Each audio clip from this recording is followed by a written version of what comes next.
أعوذ بالله من الشيطان الرجيم. بسم الله الرحمن الرحيم. الحمد لله رب العالمين. Muhterem cemaat, barısında sizni şol bolgan mübarek ayet günü bilen tebrikleyim. Sizge assalamu alaikum ve rahmetullahi ve berekatuhu. Ham bu büyük Ramazan bayramı bilen bizni Россия президентimiz Владимир Владимирович Путин теbrikleyim. Уважаемые мусульмане, сегодня благословенным днем завершения месяца Рамадана, праздника Ураза Байрам, поздравляет президент Российской Федерации Владимир Владимирович Путин. Позвольте я зачитаю его обращение. Сердечно поздравляю мусульман России с праздником Ураза Байрам, знаменующим окончание священного месяца Рамадан. На протяжении столетий Ураза Байрам олицетворяет для последователей ислама радость обновления, стремление к нравственному совершенствованию, чистоте помыслов и поступков. Мусульмане России бережно хранят богатейшие исторические, культурные, религиозные традиции предков и, следуя отеческим заветам, отмечают этот праздник в своих общинах и семейном кругу, оказывают помощь нуждающимся. Мусульманские организации созидательно участвуют в жизни страны, в реализации востребованных патриотических, просветительских, благотворительных инициатив, плодотворно взаимодействуют с государственными и общественными структурами. Уделяют приоритетное внимание воспитанию подрастающего поколения, поддерживают участников и ветеранов специальной военной операции, их родных и близких. Вносит большой вклад в укрепление сплоченности нашего народа, сбережение межнационального согласия. Желаю мусульманам России здоровья, успехов и всего наилучшего. Также поздравления Раиса Республики Татарстан Рустама Миниханова с праздником Ураза Байрам. Дорогие соотечественники, уважаемые татарстанцы, от всей души поздравляю верующих с окончанием 30-дневного поста и благословенным праздником Аид-уль-Фитр Ураза Байрам. Сегодня мусульмане всего мира в праздничных молитвах благодарят Аллаха за дарованный священным месяц Рамадан благородный Коран, за возможность совершать добрые дела и благочестивые поступки. Ураза Байрам напоминает нам о незыблемости божественного мироздания и традиционных ценностях, среди которых одно из важнейших мест занимает религиозное представление о семье и священном даре материнства. Новыми смыслами этот замечательный праздник, ставший неотъемлемой частью духовной культуры татарского народа, наполняется в проводимый в стране год семьи, объявленный президентом России Владимиром Владимировичем Путиным.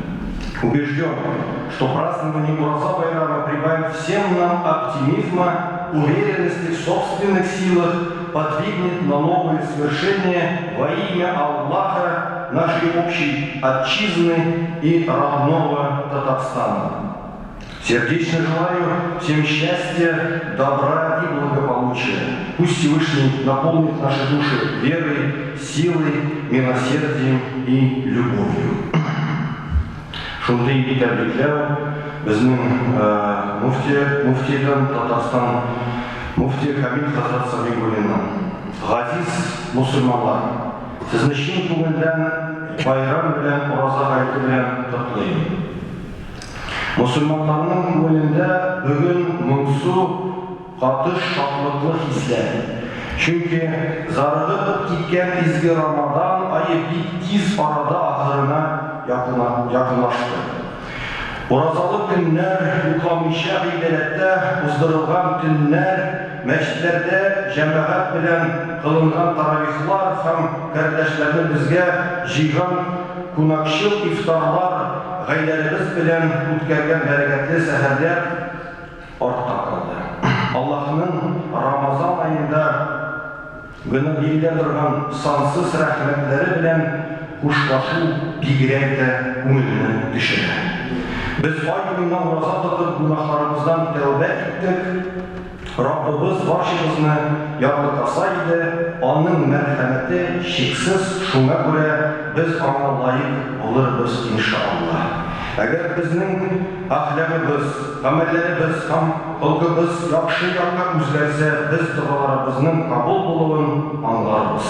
Мин ихластан барыбызга да шуны телим. Аллаһ Тәгалә ураза байрамы хөрмәтенә безнең Рамазан аенда кылынган барлык ибадәтләребезне, изге гамәлләребезне һәм саф ниятләребезне кабул итсен, үзенең рәхмәте белән бүләкләсен, тоткан уразаларыбыз аның ризалыгына ирешергә ярдәм итеп, кыямәт көнендә шәфәгатьче булса иде. Ураза гаете мөбарәк булсын. Татарстан муфтие Камил хәзрәт Сабигуллин. Элхамдулиллах, безнең өчен бу тәбрикләү бик мөһим. Әъузу биллаһи минәш шайтанир раҗим. Бисмиллаһир рахманир рахим. Элхамдулиллаһи раббил аләмин вассалату вассаламу аля расулихил карим ва аля алихи ва асхабихи аҗмаин.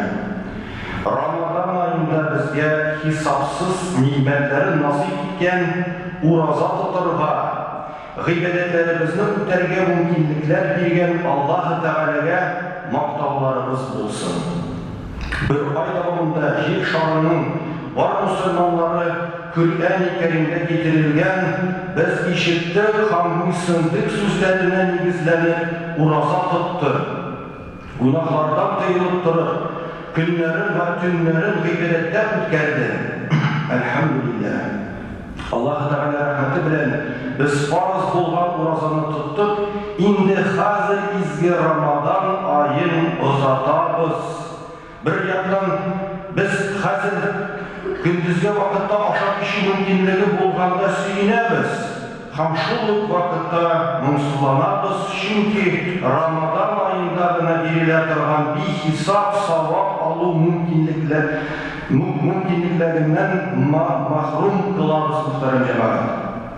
Хөрмәтле мөселман кардәшләребез, сезне шушы улуг көн ураза байрамы белән котлыйм.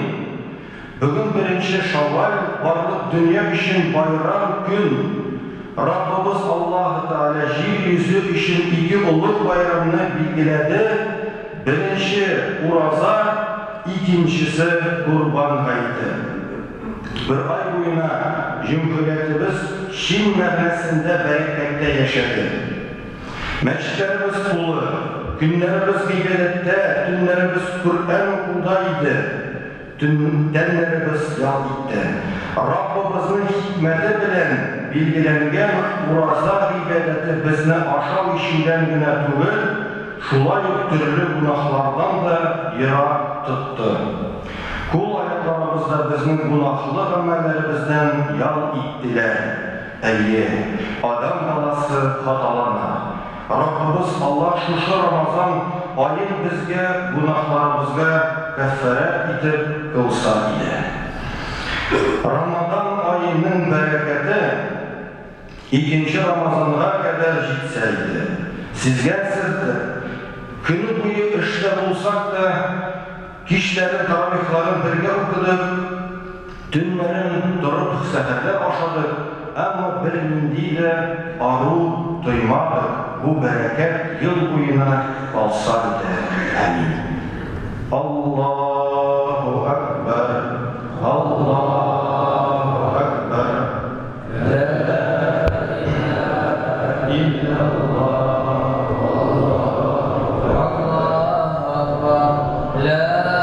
илаһа илlallah. Allah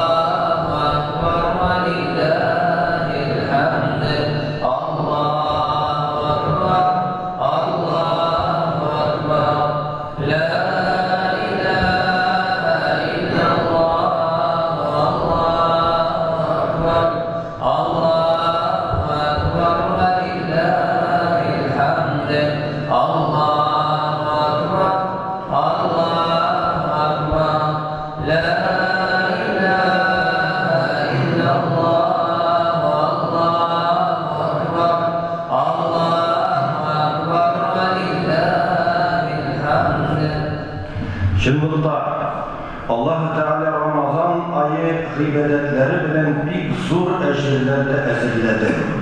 Үзенең куллары өчен Рамазанны бер хазина ышанмаучыларга үкенеч итте.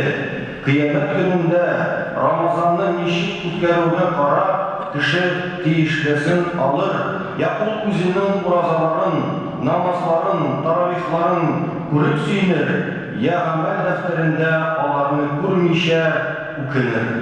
Пәйгамбәрбез саллаллаһу алейхи ва саллям сабырлык иманның яртысы дип әйткән. Шулай ук ул ураза сабырлыкның яртысы дип әйтте. Раббыбыз Аллаһ Кур'ан Кәримдә булай дип әйтә: يا أيها الذين آمنوا استعينوا بالصبر والصلاة إن الله مع الصابرين.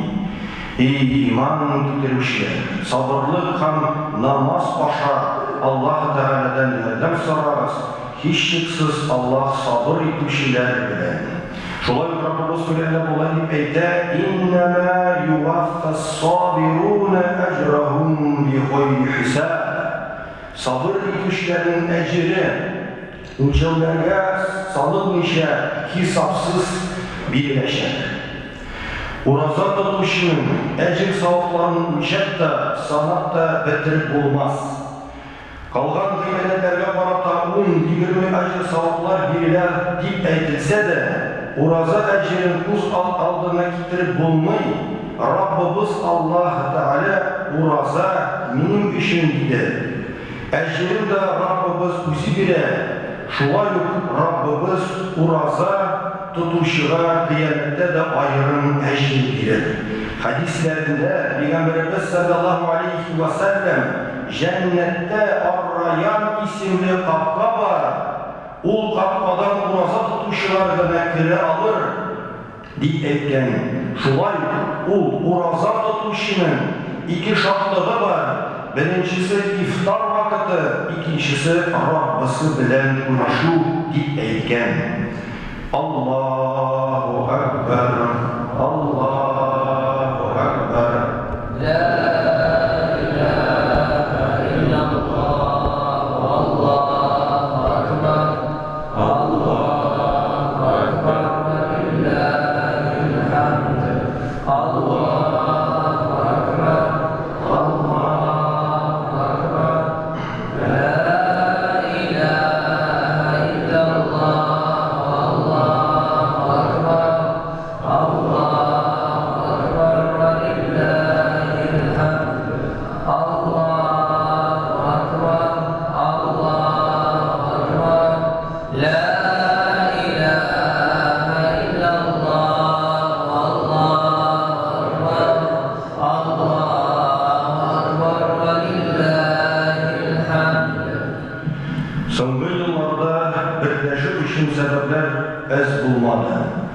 Dünya күләм авырлар, хәрби операция, Türkiye'дәге җир титреү, Палестинадагы вәхшәт.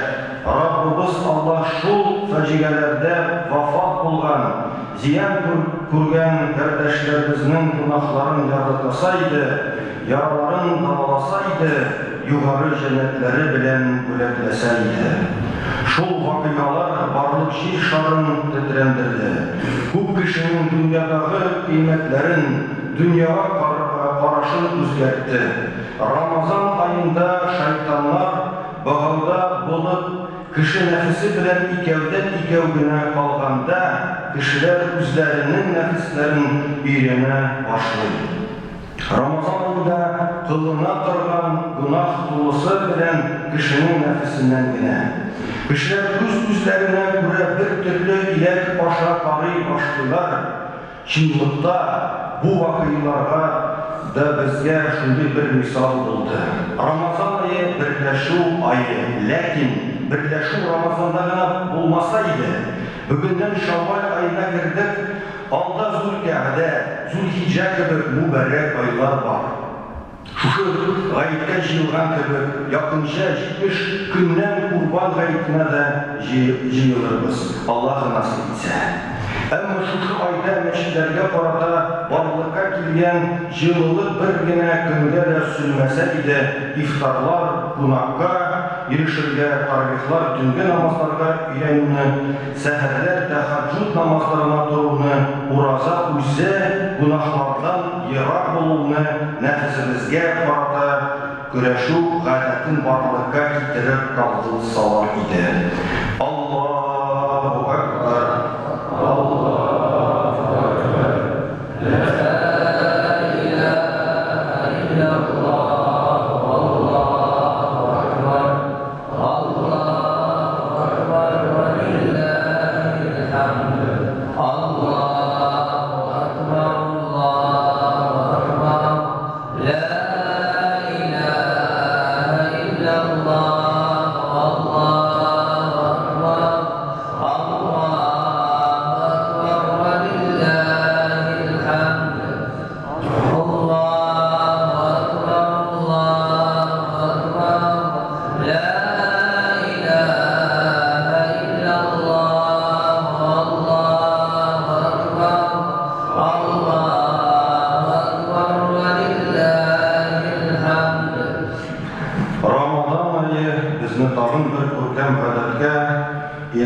Ияләштереп калдырды. Коръән уку.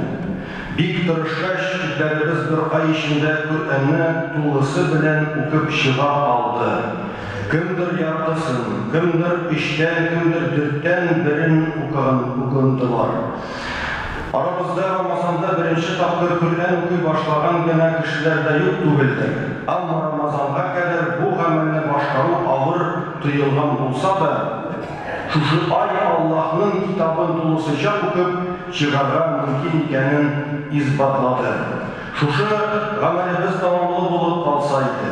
Коръән турында Пәйгамбәрбез Мөхәммәд саллаллаһу алейхи ва саллям булай әйткән: Аллаһ Тәгалә китабы анда сезгә кадәр һәм сездән соңгы буыннар турында мәгълүмат, шулай ук сезнең арадагы мәсьәләләрне хәл итү юллары бар. Коръән дөреслекне ялганнан аера торган китап. Аңа җитди мөнәсәбәттә карамаган яки аны тәкәбберлек аркасында калдырган кешене Аллаһ Тәгалә җәзалар. Коръән кушканча яшәмичә, үзенә башка төрле кулланма эзләгән кешене Аллаһ туры юлдан яздырыр. Коръән нурлы иман, хикмәтле искә төшерү һәм туры юл. Кеше Коръән белән булса, нәфсенә ияргәндә дә адашмас. Аны укыганда телләр ялгышмас. Галимнәр Коръәнне укый бер кайчан да арамаячаклар һәм аның күп санлы кабатлаудан күңелләре төшмәс. Андагы гаҗәпләрекләр шуның кадәр күп ки, аларны барлап бетерү мөмкин түгел.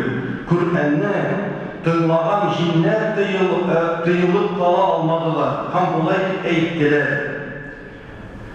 قل أوحي إلي أنه استمع نفر من الجن فقالوا إنا سمعنا قرآنا عجبا يهدي إلى رشد فآمنا به ولن نشرك بربنا أحدا. Расулым әйт: миңа җиннәрдән бер төркем Коръән укылганын, тыңлаганы вахи ителде. Алар әйттеләр: һичшиксез без төзелеше һәм мәгънәсе белән башка китаплардан башка булган гаҗәеп Коръәнне ишеттек. Ул туры юлга илтә. Без дә аңа иман китердек. Шул сәбәпле Раббыбызга беркемне дә ширк кушмаячакбыз. Коръән сүзе белән сөйләшкән кеше хак сүзе сөйләр. Гамәлләрен аңа таянып башкарган кеше әҗерен алыр. Карарларының аңа таянып чыгарган кеше гадил булыр. Аңа чакырган кеше Аллаһ Тәгалә туры юлга күндерер.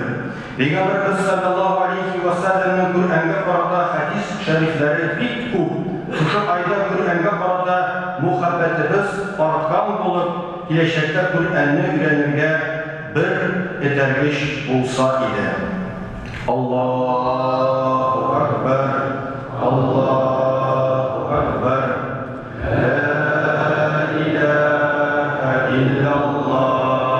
Аллаһу акбар.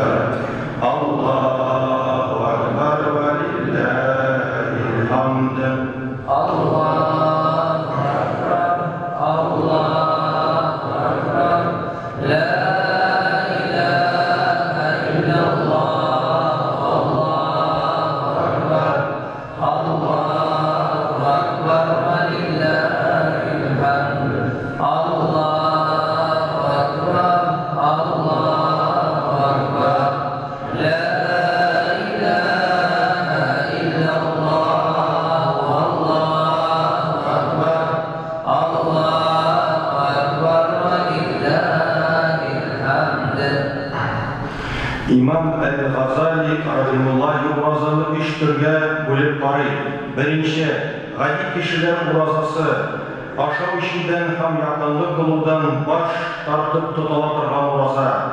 Икенче, сайлап алынганнар уразасы. Беренчесенә өстәп күз, колак, тел, кул һәм аякларны гунахтан саклап тотылган ураза. Üçüncüsü, ayrıp sayılap alınganlar urazası, yürekini dünya məşəkkətlərindən yığaytıp, dünyavi fikirlərini kaldırıp tutkan uraza. Bu tür uraza, Peygamberler urazası, Allah'ın har qeybədətə üşündüy bolğan. İkinci tür, sayılap alınganlar urazasına kelgəndə, biz şuşu Ramazanda tuturğa tırışkan uraza da indi. Ay davamında üzlərimizin günahlı öyrənişlərə qaramasqa, qulaqlarımız bilən günahlı sözlər dinlamasqa, dillərimiz bilən günahlı sözlər söyləşməsqə, qul, ayaq, başqa orqanlar bilən günahlı əməllər qılmasqa gerek deyib vəğəzlər söylədi. Haləliniz bolsa da iftar vaxtlarında gerekli qədərginə aşağı ədəblərindən gülərə tırışdı. Çınlıqda Ramazan ayında zor medresede idi. O belki diplom bilmez, ama bizim diplom, bizim izgi amellerimiz. Allahu Ekber, Allahu Ekber, La ilahe illallah, Allahu Ekber, Allahu Ekber ve lillahi.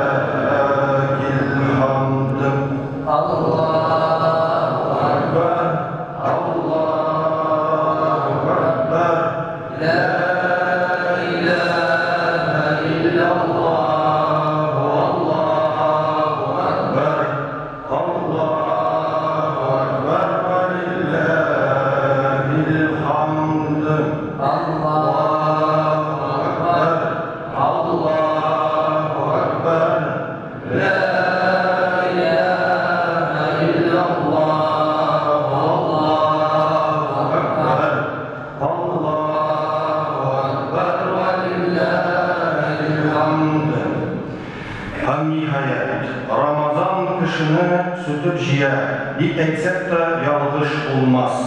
Bir көп türlü көңіл авырулары, тән хасталары белән дә шушы айны каршы алган кеше ихластан Раббыбыз ризалыгы өчен уразасын тотып, таравихларда катнашып, шушы авыру хасталардан арына, чистарына. Җәмгыятебездә гайбәт сату, бер-береңә карата нәфрәт таралган дип сөйләшергә яратабыз. Ama barısı da bizning amellerimizning natijasi deydi. Har g'iybatning tashqi ham ishki yağı var.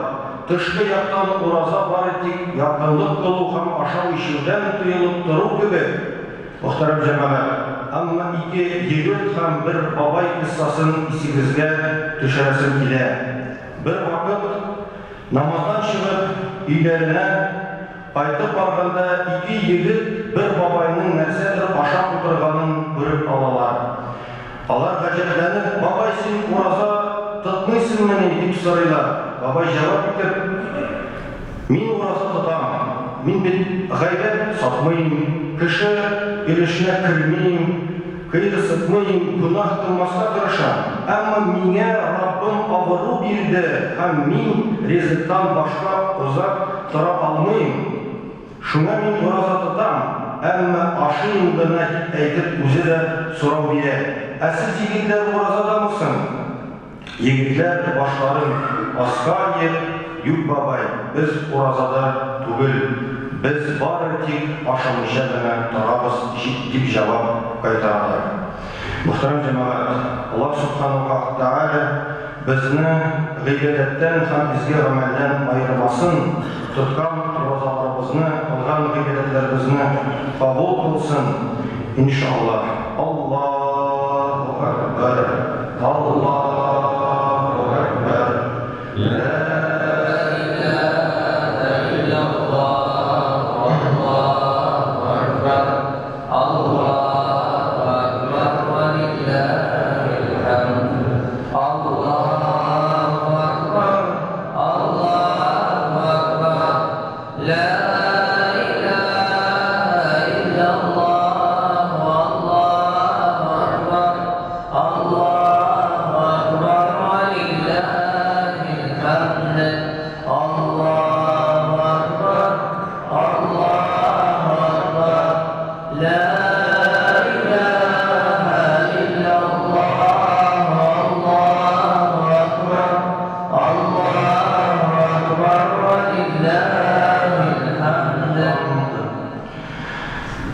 Мухтарам Джамаат, напоминаю о проведении праздничного намаза. Праздничный намаз совершается следующим образом. Мы намереваемся, в первую очередь, делаем намерение ради довольства Аллаха совершить 2 рикаата аид намаза. Затем произносим первый такбир, поднимаем руки к ушам. Затем читается 2 сана, затем 3 такбира, произносится Аллаху Акбар, руки опускаем вдоль тела. Аллаху Акбар, опускаем вдоль тела. Аллаху Акбар, опускаем, ставим на чуть-чуть пупка и читаем Фатиху и еще суру из Корана. На втором рикаате мы, Мухтарам Джамаат, начинаем с Фатихи, затем читаем суру из Корана, затем поднимаем 3 такбира Аллаху Акбар, Аллаху Акбар, Аллаху Акбар, и на 4-м такбире идем на рукух. Вот такой порядок действия, прошу не ошибиться, Мухтарам Джамаат, Аллах Субхану ва Тааля bizning tutgan murozalarimizni qabul qilsin, bo'lgan savoblарына erishishga nasib etsin. Endi Allohga shukr, bugun bunda masjidga jiyilgan musulmonlarimizni ixlos ko'ngildan bu bayram bilan tabriklayman, qutlayman. Alloh Subhanahu va Taala sizdan rozi bo'lsin. Aid namozga